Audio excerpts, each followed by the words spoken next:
একাদশ শ্রেণীর রসায়ন তৃতীয় অধ্যায় মৌলসমূহের শ্রেণীবিভাগ ও ধর্মাবলীর পর্যাবৃত্তি। তো এই অধ্যায় থেকে আমরা এখন দুটো বিষয় নিয়ে আলোচনা করব। তার মধ্যে একটি বিষয় হলো ইলেকট্রন আসক্তি বা ইলেকট্রন গ্রহণ এনথালপি, আরেকটি বিষয় হলো তড়িৎ ঋণাত্মকতা। দুটি বিষয়ই খুব কাছাকাছি হলেও এদের মধ্যে একটু পার্থক্য আছে, সেই জন্য আমি দুটো বিষয়কে একসঙ্গে আলোচনা করব। তো তোমরা একটু মনোযোগ দিয়ে শুনবে, তাহলে বিষয় দুটো একদম কাছাকাছি হলেও স্পষ্ট হয়ে যাবে কি ব্যাপারগুলো। প্রথমটি হচ্ছে ইলেকট্রন আসক্তি বা ইলেকট্রন গ্রহণ এনথালপি। তো ইলেকট্রন আসক্তি বা ইলেকট্রন গ্রহণ এনথালপিকে বোঝার জন্য আমি একটি পরমাণু নিয়ে নিলাম। এটি হচ্ছে একটি পরমাণুর চিত্র, যার নিউক্লিয়াসে প্রোটন এবং ইলেকট্রন রয়েছে, এবং এখানে আমি পরমাণুটির দুটি কক্ষপথ এঁকেছি, এই একটি কক্ষপথ, এই একটি কক্ষপথ। ঠিক আছে, প্রথম কক্ষপথে দুটি ইলেকট্রন আছে, আমি ইলেকট্রনকে ই দিয়ে লিখেছি। আর তৃতীয় কক্ষপথে একটি ইলেকট্রন আছে, যাকে এই যে ই লিখেছি একটি। তো এই পরমাণুটি প্রসম অবস্থায় আছে, অর্থাৎ এই পরমাণুটির মধ্যে যতগুলো প্রোটন আছে ততগুলো ইলেকট্রন আছে, সেই জন্য এটি প্রসম। বিচ্ছিন্ন অর্থাৎ এর কাছাকাছি কোনো পরমাণু বা আয়ন কিছু নেই। এই পরমাণুটি অনেকটা দূরে সবার থেকে আলাদা হয়ে আছে, এটিকে বলা হচ্ছে বিচ্ছিন্ন অবস্থা। এবং এর ভৌত অবস্থা হচ্ছে গ্যাসীয়, এ গ্যাসীয় অবস্থায় আছে এবং ভূমিস্তরে আছে। ভূমিস্তরে বলতে এই পরমাণুটি না কোনো অতিরিক্ত শক্তি শোষণ করেছে, না কোনো শক্তি বর্জন করেছে। শক্তি শোষণও করেনি, শক্তি বর্জনও করেনি, অর্থাৎ ভূমিস্তর অবস্থায় আছে। এই অবস্থায় এই পরমাণুটির সর্ববহিস্থ কক্ষে, এই পরমাণুর ক্ষেত্রে আমি যা চিত্র এঁকেছি সেই অনুযায়ী এর সর্ববহিস্থ কক্ষ হচ্ছে এটি, এই প্রথম কক্ষপথ, দ্বিতীয় কক্ষপথ। দ্বিতীয় কক্ষপথটি হচ্ছে সর্ববহিস্থ কক্ষ। এই সর্ববহিস্থ কক্ষে একটা ইলেকট্রনকে আমি স্থাপন করব, অতিরিক্ত একটি ইলেকট্রনকে স্থাপন করব। করার ফলে কি হবে, তাহলে এখানে একটি ইলেকট্রন ছিল, হয়ে যাবে দুটি ইলেকট্রন। সেই সঙ্গে এর মধ্যে একটি অতিরিক্ত ইলেকট্রন আসার জন্য এটি একটি ঋণাত্মক আধানযুক্ত হয়ে যাবে, অর্থাৎ 1 একক ঋণাত্মক আধান বিশিষ্ট গ্যাসীয় পরমাণু থেকে গ্যাসীয় আয়ন হয়ে যাবে। আর এর ফলে যে ঘটনাটি ঘটবে, যখন ইলেকট্রনটা এই সর্ববহিস্থ কক্ষে স্থাপন করা হবে তখন এটি শক্তি নির্গত করবে। এই শক্তি বেরিয়ে যাচ্ছে, প্লাস শক্তি, এই যে এক একক ঋণাত্মক আধান বিশিষ্ট গ্যাসীয় আয়ন উৎপন্ন হলো, সেই সঙ্গে শক্তি নির্গত হলো। এই যে শক্তি নির্গত হয় এটাকেই আমরা বলছি ইলেকট্রন আসক্তি বা ইলেকট্রন গ্রহণ এনথালপি। তাহলে ইলেকট্রন আসক্তি বা ইলেকট্রন গ্রহণ এনথালপি কিন্তু শক্তির সঙ্গে সম্পর্কিত, অর্থাৎ এক্ষেত্রে শক্তি নির্গত হচ্ছে। সবসময় যে শক্তি নির্গত হয় তা নয়, কিছু ক্ষেত্রে শক্তি দিতেও হতে পারে। অর্থাৎ যে ক্ষেত্রে ইলেকট্রন বিন্যাস খুব স্থায়ী হবে সেক্ষেত্রে কিন্তু এর সর্ববহিস্থ কক্ষে ইলেকট্রন স্থাপন করার ক্ষেত্রে শক্তি দিতে হতে পারে। যখন ইলেকট্রন বিন্যাসটা অস্থায়ী সেক্ষেত্রে ইলেকট্রন এখানে স্থাপন করার ফলে শক্তি নির্গত হবে। ঠিক আছে, তো সবসময় যে শক্তি নির্গত হবে তা নয়, শক্তি কখনো দিতে হতে পারে।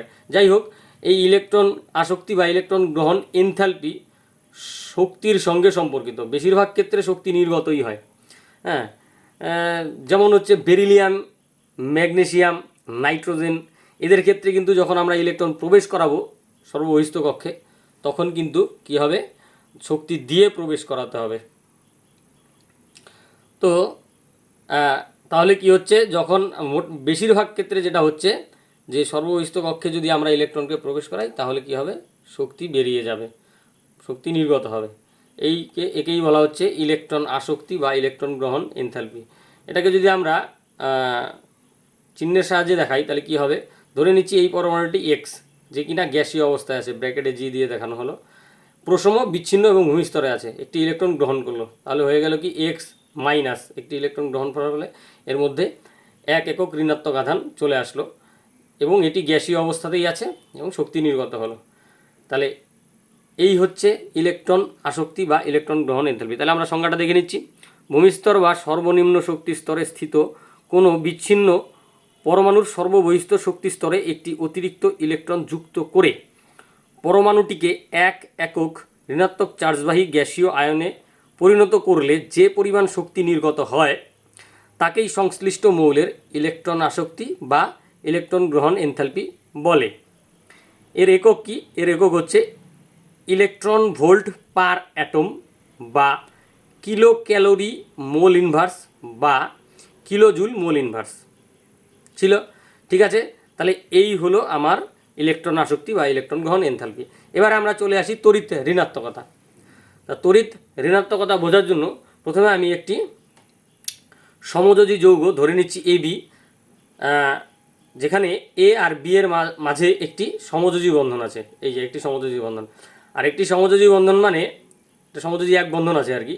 সমযোজী এক বন্ধন মানে হচ্ছে দুটি ইলেকট্রন, এই পরমাণুর একটি ইলেকট্রন আর এই পরমাণুর একটি ইলেকট্রন মিলে ইলেকট্রন জোড় গঠন করে, সেই ইলেকট্রন জোড়কেই এই দুটি পরমাণু সমানভাবে ব্যবহার করে এই বন্ধনটি তৈরি হয়।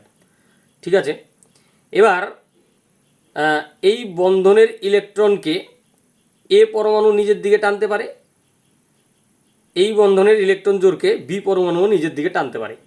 এই বন্ধন জোড়ের ইলেকট্রনকে নিজের দিকে কোনো পরমাণুর নিজের দিকে টানার যে প্রবণতা সেটাই হচ্ছে তড়িৎ ঋণাত্মকতা। তাহলে এ পরমাণু যদি নিজের দিকে টেনে নেয়, এই দুটো ইলেকট্রনকে যদি এ পরমাণু বি এর দিক থেকে নিজের দিকে টেনে নেয়, অর্থাৎ টানার প্রবণতা যদি এর বেশি হয়, তাহলে ইলেকট্রনটা এর দিকে সরে আসবে।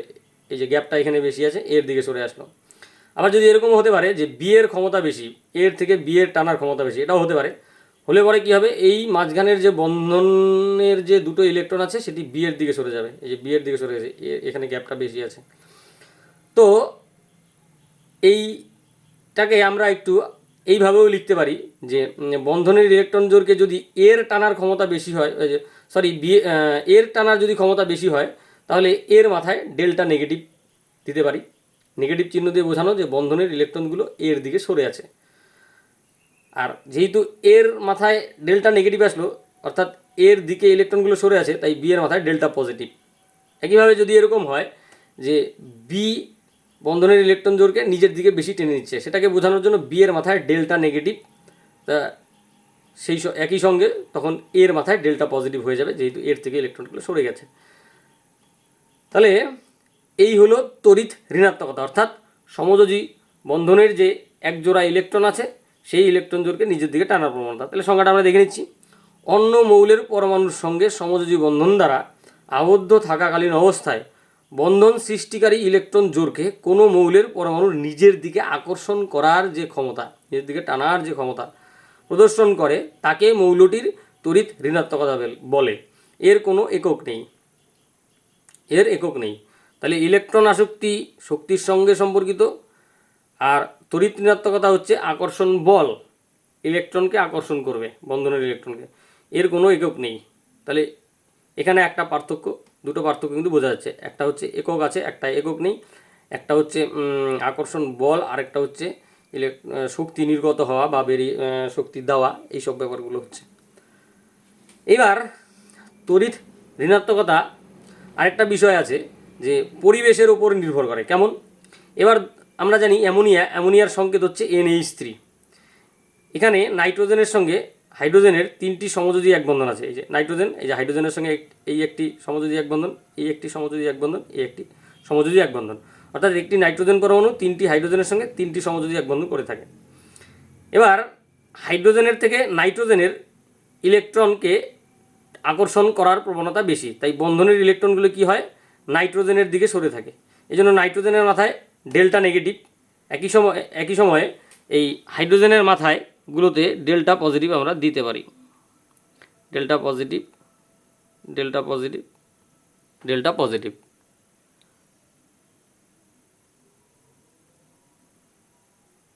ঠিক আছে, তো আবার আরেকটি অণু যেখানে যেটা হচ্ছে NF3, সেখানেও কিন্তু নাইট্রোজেন তিনটি ফ্লুরিন পরমাণুর সঙ্গে তিনটি সমযোজী এক বন্ধন দ্বারা যুক্ত আছে। এই যে এই নাইট্রোজেন ফ্লুরিনের সঙ্গে সমযোজী এক বন্ধন, নাইট্রোজেন ফ্লুরিনের সঙ্গে সমযোজী এক বন্ধন, নাইট্রোজেন ফ্লুরিনের সঙ্গে সমযোজী এক বন্ধন। কিন্তু এইখানে নাইট্রোজেনের থেকে ফ্লুরিনের ইলেকট্রনকে আকর্ষণ করার প্রবণতা বেশি, সেই জন্য কী হবে, এই বন্ধনের ইলেকট্রনগুলো ফ্লুরিনের দিকে সরে থাকবে। এই জন্য নাইট্রোজেনের মাথায় ডেল্টা পজিটিভ, ফ্লুরিনের মাথায় ডেল্টা নেগেটিভ। ঠিক আছে, তাহলে একই পরমাণু যখন ভিন্ন ভিন্ন পরমাণুর সঙ্গে যুক্ত থাকছে, তখন কিন্তু ইলেকট্রন টানার প্রবণতাও চেঞ্জ হচ্ছে। এই ক্ষেত্রে নিজের দিকে টেনে নিচ্ছিল, এই ক্ষেত্রে এর দিক থেকে নাইট্রোজেনের দিক থেকে সরে যাচ্ছিল। তার মানে কি টানার প্রবণতা বা আকর্ষণ করার প্রবণতা কার সঙ্গে আছে, কার সঙ্গে বন্ধন করে আছে তার উপরে নির্ভর করছে। ওই জন্য আমি লিখেছি তড়িৎ ঋণাত্মকতা পরিবেশের উপর নির্ভরশীল বা নির্ভর করে। এরকম তড়িৎ ঋণাত্মকতা কিন্তু আবার সংকরায়নের উপরেও নির্ভর করতে পারে। যেমন আমি এখানে 3টি যৌগের সংকেত লিখেছি, যেমন ইথেন, ইথেন অণুর সংকেত হচ্ছে H3C bond CH3, ethylene H2C double bond CH2, acetylene HC triple bond CH। এই অণুটির ক্ষেত্রে কার্বনের সংকরায়ন হচ্ছে এই কার্বনটির sp3, এটিরও sp3। এই অণুটির ক্ষেত্রে কার্বনের সংকরায়ন, এই কার্বনের সংকরায়ন sp2, এটারও sp2। আর এখানে দুটো কার্বনেরই সংকরায়ন হচ্ছে sp। তো দেখা গেছে যে sp3 কার্বন যে আছে সেই sp3 কার্বনের তড়িৎ ঋণাত্মকতা sp2 কার্বনের থেকে কম হয়, আর sp2 কার্বনের তড়িৎ ঋণাত্মকতা sp কার্বনের থেকে বেশি হয়। অর্থাৎ sp কার্বনের তড়িৎ ঋণাত্মকতা সব থেকে বেশি, তার থেকে একটু কম হচ্ছে sp2, তার থেকে একটু কম হচ্ছে sp3। অর্থাৎ সংকরায়নের উপরে কিন্তু কি তড়িৎ ঋণাত্মকতা বা ইলেকট্রনকে টানার যে প্রবণতা সেটা নির্ভর করছে। আরেকটা জিনিস এখান থেকে বলা যাচ্ছে, অর্থাৎ এস চরিত্র যত বৃদ্ধি পায় সংকরায়িত যে পরমাণু আছে সেক্ষেত্রে এস চরিত্র যত বৃদ্ধি পায় সেই পরমাণুটির কি হয়, তড়িৎ ইলেকট্রনকে আকর্ষণ করার প্রবণতা বাড়ে। ঠিক আছে, তাহলে অর্থাৎ তড়িৎ ঋণাত্মকতা বাড়ে। সেই জন্যই আমরা এখানে দেখতে পাচ্ছি যে sp সংকরায়িত কার্বনের তড়িৎ ঋণাত্মকতা বেশি, তার থেকে একটু কম sp2 সংকরায়িত কার্বনের, তার থেকে একটু কম sp3 সংকরায়ন। ওর জন্য আমরা লিখেছি তড়িৎ ঋণাত্মকতা কিন্তু সংকরায়নের উপরে নির্ভর করে। তো এই ছিল ইলেকট্রন আসক্তি সঙ্গে তড়িৎ ঋণাত্মকতার একটা তুলনামূলক পড়াশোনা। তো আশা করি সবাই খুব ভালোভাবে বুঝেছো। আজকের ভিডিওতে এইটুকুনি, ধন্যবাদ।